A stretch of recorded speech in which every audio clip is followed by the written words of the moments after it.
Alright, so I just got back from a week of insanity, and it was definitely a really hard workout.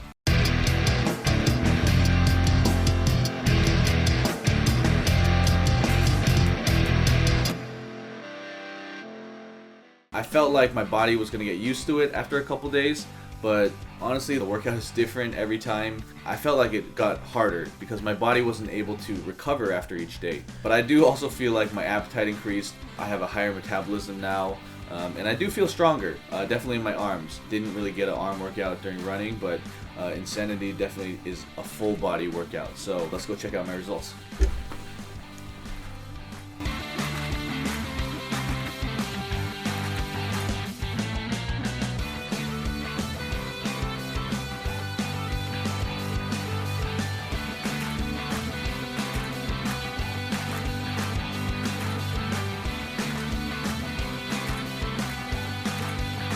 Tip number 1, warm up before the warm up.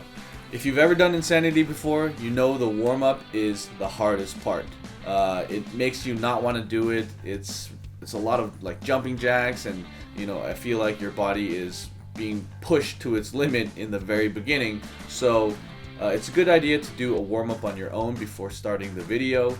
Do a couple of body weight exercises, maybe bridging, a little bit of dynamic stretching beforehand, just so your body can be a little bit more prepared for the insane warm-up that is the Insanity warm-up. In case you want more details on what to do for your warm-up, we've made a 15-minute follow-along warm-up video for Insanity that you can check out here, or link in the description.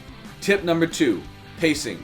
Go at your own pace. The models in the video, they are probably fitness instructors, they work out for a living, or at least they've done Insanity for the full 60 days. There's a reason why they're chosen.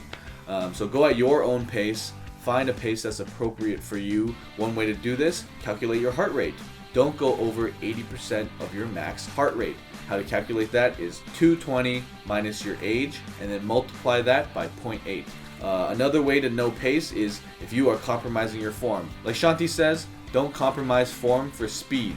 If you're trying to keep up and your form is atrocious, you're starting to feel achy, definitely look in the mirror. If you have a mirror, check out how you look and look at how the models look. If it doesn't match up, you're doing something wrong. Take your time, learn the form. Lastly, you don't want to burn out before you complete the video.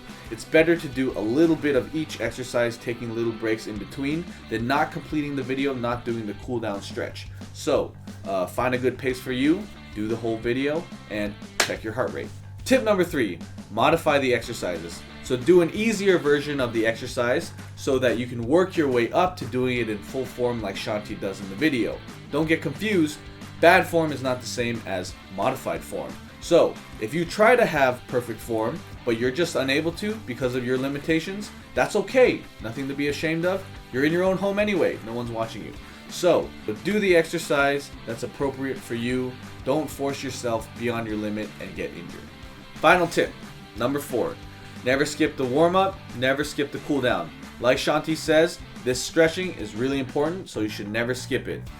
It's actually not so much about the stretching, it's actually yoga and stability and allowing your body to build endurance for those muscles by holding a pose. So if you've done the cardio recovery video, you know how difficult it is to actually hold those poses for a long time.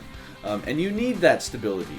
You can't just do the cardio portion, otherwise you're missing out on a huge aspect of fitness. So do the cool down, do the warm up, don't skip out, be a well-rounded person, and you won't get injured. Thanks for watching the video. I hope you got some great tips on how to do Insanity and prevent injury. If you're just starting out, take it easy.